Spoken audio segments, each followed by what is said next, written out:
Assalamualaikum warahmatullahi wabarakatuh. Kembali lagi bersama kami podcast HMPM FEBI UIN Sunan Kalijaga Yogyakarta. Nah, selamat datang para penonton sekalian untuk menyaksikan podcast kami. Kali ini kami menghadirkan salah seorang dosen di Fakultas Ekonomi dan Bisnis Islam. Beliau juga merupakan kaprodi dari Magister Ekonomi Syariah. Untuk itu, para penonton sekalian, sebelum kita menyapa beliau yang sudah ada hadir bersama-sama kita, kali ini kami ingin menginformasikan bahwa podcast kita bertujuan untuk memberikan informasi terkait Prodi MES itu sendiri dan juga akan membahas terkait isu-isu ekonomi yang saat ini lagi ramai diperbincangkan di media sosial oleh para masyarakat yang ada. Nah, untuk itu langsung saja kita akan menyapa narasumber kita, yakni Bapak Dr. Muhammad Ghafur Wibowo, SE MSc. Assalamualaikum Pak. Waalaikumsalam, Mas Aman. Gimana kabarnya Pak? Baik, Alhamdulillah. Ya, Baik, Alhamdulillah. Sehat Salam selalu. juga untuk seluruh penonton dimanapun Anda berada. Nah, jadi teman-teman, Alhamdulillah beliau dalam keadaan sehat walafiat, bisa membersamai podcast kita hari ini. Nah, untuk itu langsung saja, sebelum kita membahas terkait isu-isu yang lagi ramai diperbincangkan oleh para netizen, sebelumnya kita akan bertanya seputar Prodi Magister Ekonomi Syariah yang ada di Fakultas Ekonomi itu sendiri. Nah, mungkin Bapak bisa gambarkan seperti apa Prodi MES itu sendiri, sejak kapan, dan lulusannya itu kemana aja Pak? Ya, Silakan. baik. Jadi Prodi Magister Ekonomi Syariah ini mulai berdiri pada tahun 2018 ya. Jadi sampai saat ini sudah 7 tahun ya, hampir 8 tahun ada di Fakultas Ekonomi dan Bisnis Islam UIN Sunan Kalijaga.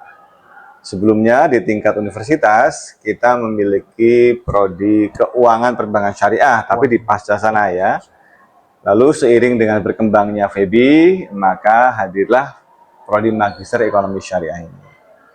Nah, jadi selama sekian tahun, alhamdulillah prodi Magister Ekonomi Syariah sudah mendidik ratusan mahasiswa dan memiliki ratusan alumni juga, karena kita setiap semester itu menerima mahasiswa baru.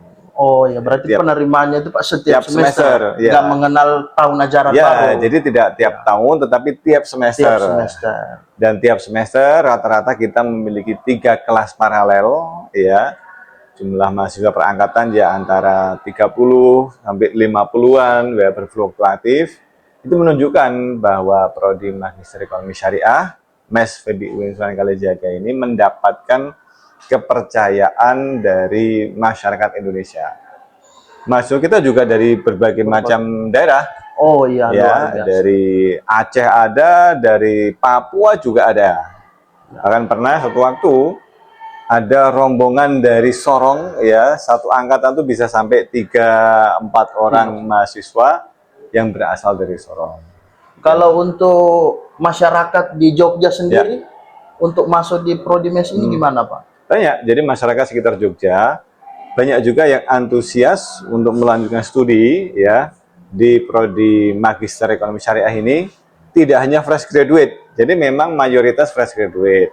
Namun ada juga masyarakat yang bekerja pada berbagai sektor ekonomi syariah ya.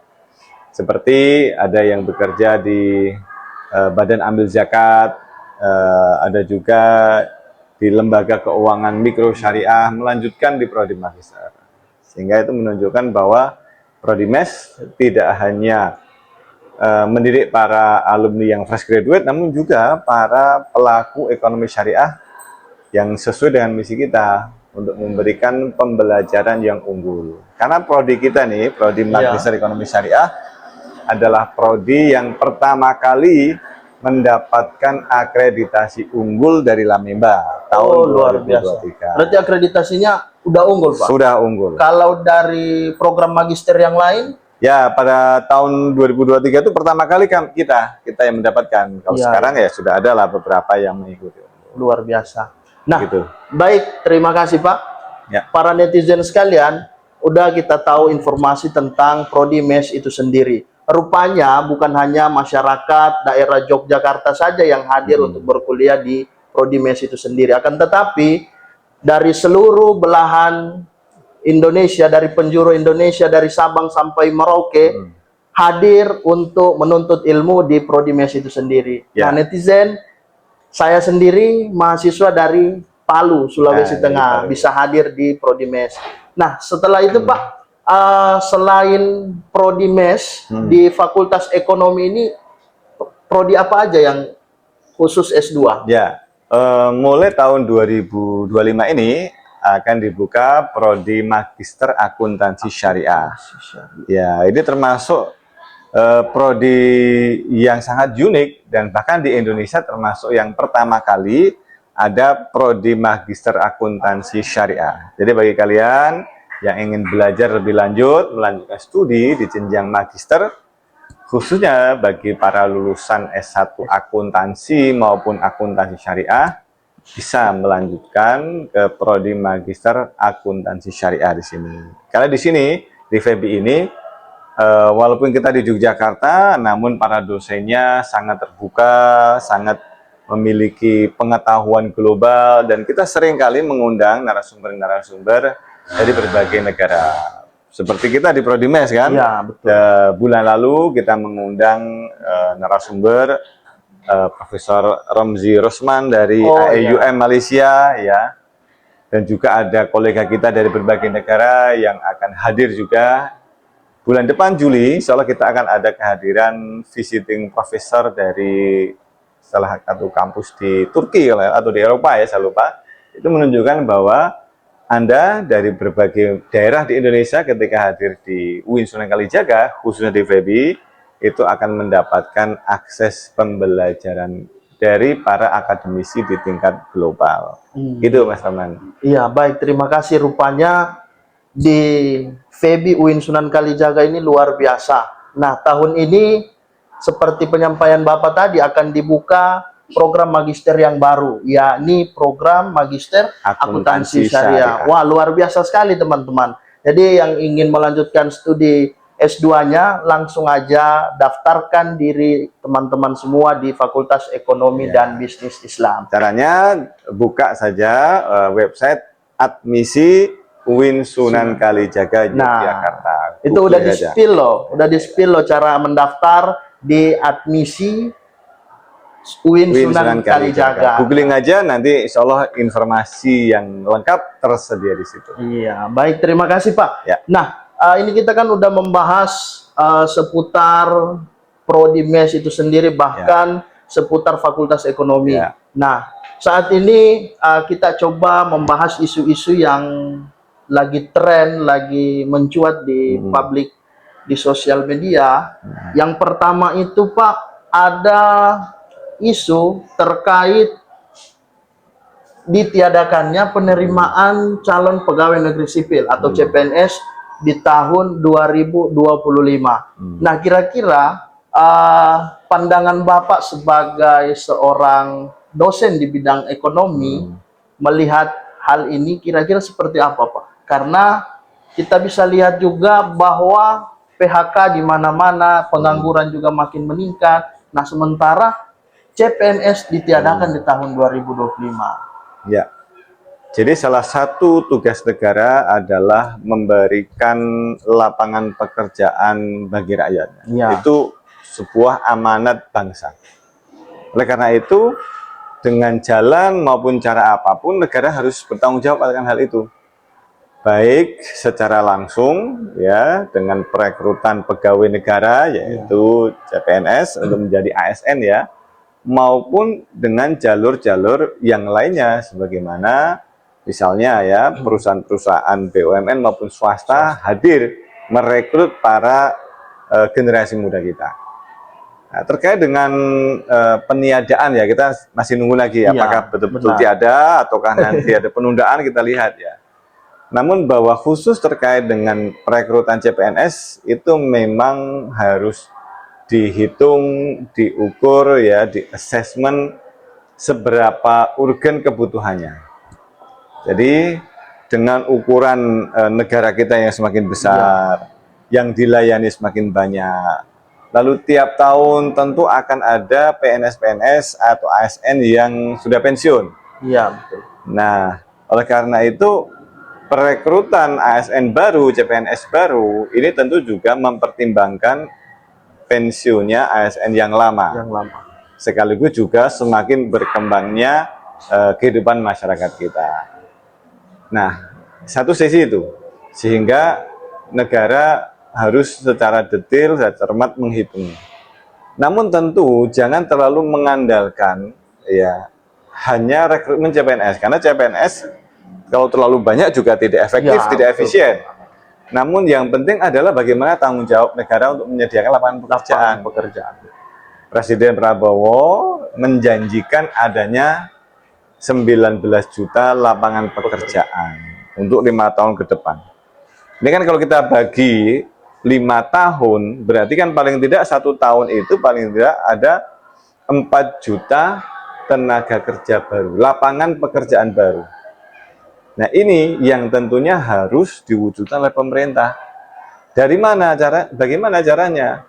Tentu tidak mungkin kalau pemerintah itu merekrut ASN berlebihan, tentu tidak mungkin ya, kapasitasnya terbatas, kebutuhannya juga harus menyesuaikan. Nah, yang paling mungkin adalah memberikan kesempatan bagi investasi baik asing maupun dalam negeri untuk berusaha seluas-luasnya di Indonesia. Dengan cara demikian, nanti pasti akan menyerap tenaga kerja yang sebanyak mungkin. Dulu, di zaman tahun 80-an, 90-an di Orde Baru, ada kalkulasi bahwa di setiap pertumbuhan ekonomi 1% itu bisa menyerap tenaga kerja sekitar 1,5 juta. Sehingga kalau 4% itu bisa 6 juta tenaga kerja. Itu di tahun 80. Ya, di tahun 80-90-an. Nah, sekarang pertumbuhan ekonomi kita sekitar 5%, tetapi penyerapan tenaga kerja kita kok tidak sampai 3%, 3 juta orang setiap tahunnya. Sehingga apa? Efektivitas penyerapan tenaga kerja itu menjadi turun. Nah, ini menjadi PR bagi pemerintah yang mengharapkan ya, salah satu visinya dalam kampanye periode lalu adalah pertumbuhan ekonomi sampai 7%. Sedangkan sekarang 5% saja belum sampai. Nah, oleh karena itu, terkait dengan mengatasi PHK adalah bagaimana menciptakan iklim usaha yang kondusif. Karena kita bersaing sangat ketat dengan negara-negara tetangga. Iya, betul. Salah satu negara tetangga yang menjadi pesaing utama kita di ASEAN ya, di ASEAN dengan kondisi sosial ekonomi hampir mirip adalah Thailand dan Vietnam. Itu berarti menjadi pesaing negara kita. Pesaing sangat kuat dalam rangka menarik investasi asing. Sehingga ketika negara kita tidak mampu memberikan pelayanan bagi investor dalam hal apa? Misalnya infrastruktur. Kalau perusahaan asing mau bangun pabrik di mana? Iya. Jalannya sudah ada belum? Saluran airnya sudah ada belum? Listriknya sudah ada belum? Banyak preman-preman nggak ini? Iya. Nah, ya semacam ini. Sehingga kalau ada hambatan-hambatan untuk berinvestasi Indonesia, maka mereka akan melirik negara lain yang mungkin tenaga kerjanya lebih murah, ya lalu infrastruktur, dukungan energi, dukungan peraturannya lebih bagus. Yang salah satu berkembang saat ini adalah Vietnam. Nah, buktinya apa? Sekitar 2 bulan lalu, kita mendengar bahwa Presiden Trump menerapkan perang tarif terhadap banyak negara. Iya, betul sekali.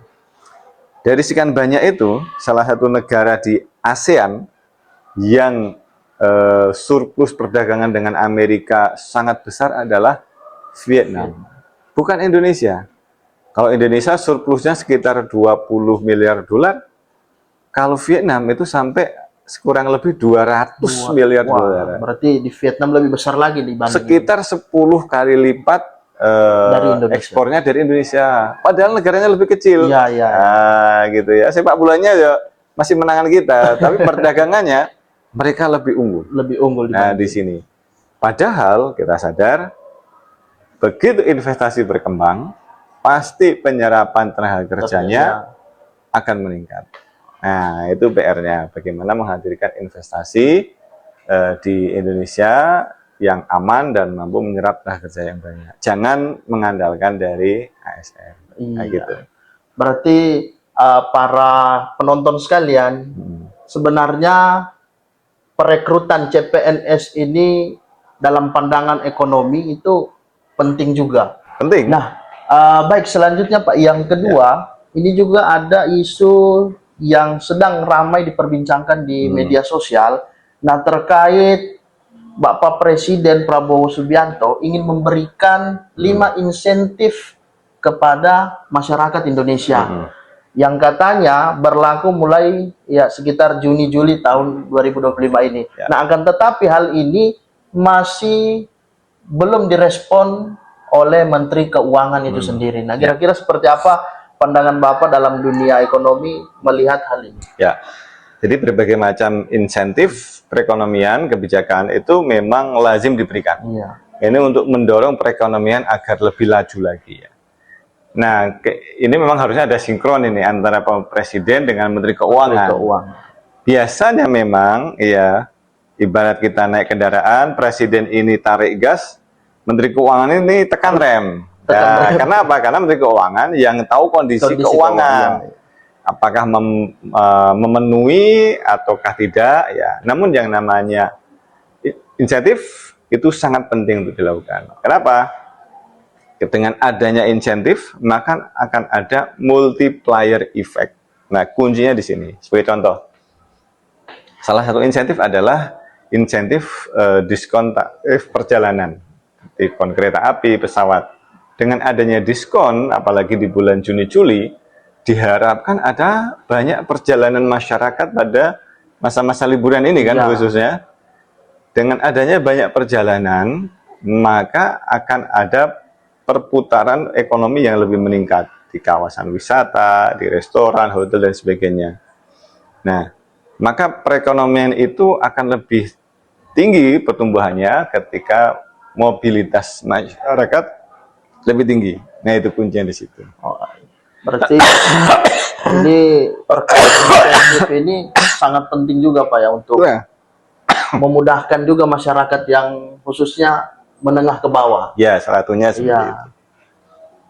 Baik, ini juga sekedar informasi sudah disampaikan oleh Bapak Muhammad Gofur bahwa pemberian insentif kepada masyarakat ini sangat penting juga, akan tetapi saat ini belum direspon baik oleh Menteri Keuangan, dan tentunya respon dari Menteri Keuangan ini juga mempertimbangkan banyak hal ya Pak. Ya, dan mungkin gitu. Langsung di ACC nanti ada yang lain yang pembiayaan yang lain. Menteri Keuangan melaksanakan instruksi Presiden, tetapi selalu memberikan masukan-masukan agar secara keseluruhan APBN menjadi tetap aman. Iya. Gitu. Ya baik, jadi seperti itu ya pemirsa. Kenapa Menteri Keuangan belum merespon secara maksimal apa yang disampaikan oleh Bapak Presiden Prabowo? Bukan berarti tidak ingin dijalankan, akan tetapi ada pertimbangan dan lain sebagainya sehingga itu belum dilaksanakan. Bisa saja tahun depan baru dilaksanakan oleh pemerintah. Kelamaan, saya kira nggak lama lagi. Oh iya, nggak lama lagi. Nggak Bisa lama jadi lagi. di tahun-tahun ini. Ya, jadi tahun ini pasti akan dilaksanakan, hanya mungkin agak sedikit menunggu waktu yang tepat. Betul. Jadi silakan ditunggu saja, nggak usah kita banyak perbincangan di media sosial kita. Nah, selanjutnya Pak, ada isu yang ketiga juga yang sedang diperbincangkan di media sosial saat ini, yaitu terkait Menteri ESDM. Nah, pada saat itu Menteri ESDM ini Pak Bahlil Lahadalia, beliau menyampaikan terkait isu ketenaga kerjaan.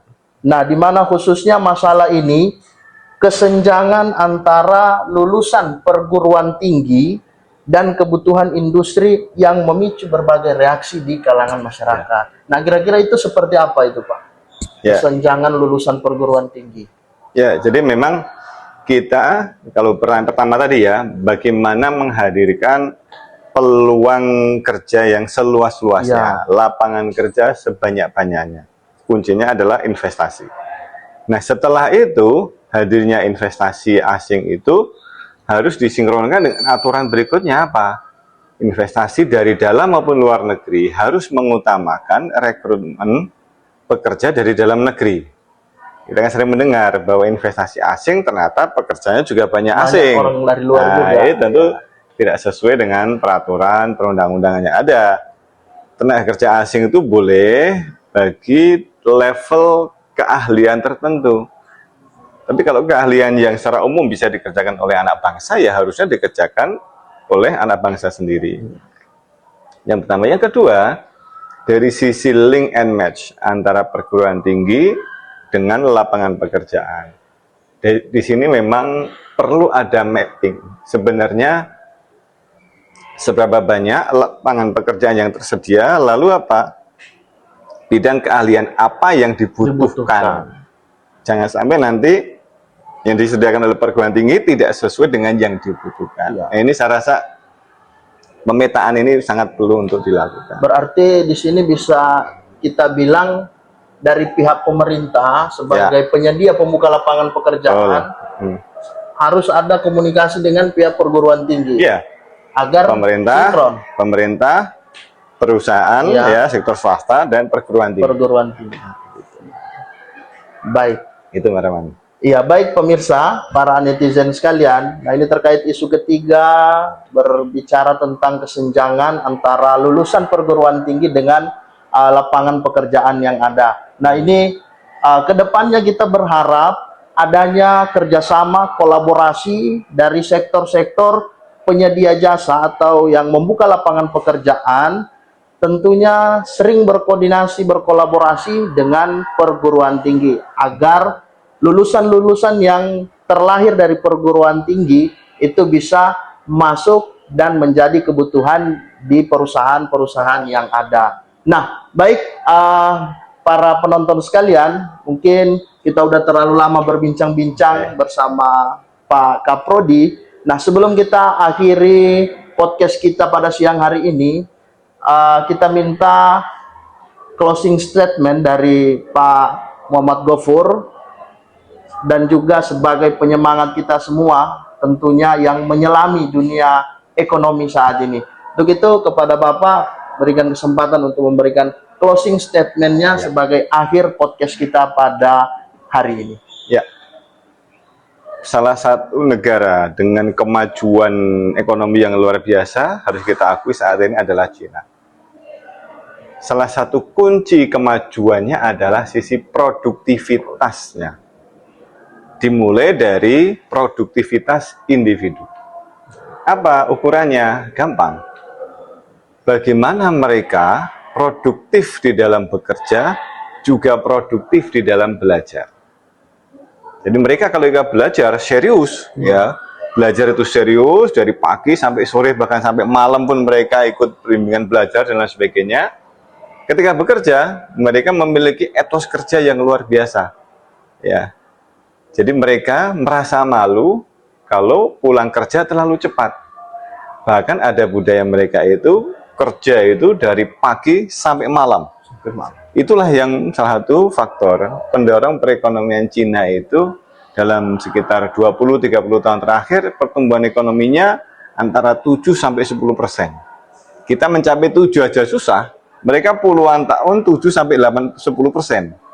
Salah satu kuncinya adalah produktivitas. Jadi ketika Anda, para penonton sekalian, khususnya para mahasiswa, ingin mengejar ketertinggalan kita, maka tingkatkanlah produktivitas Anda. Gunakan waktu, kesempatan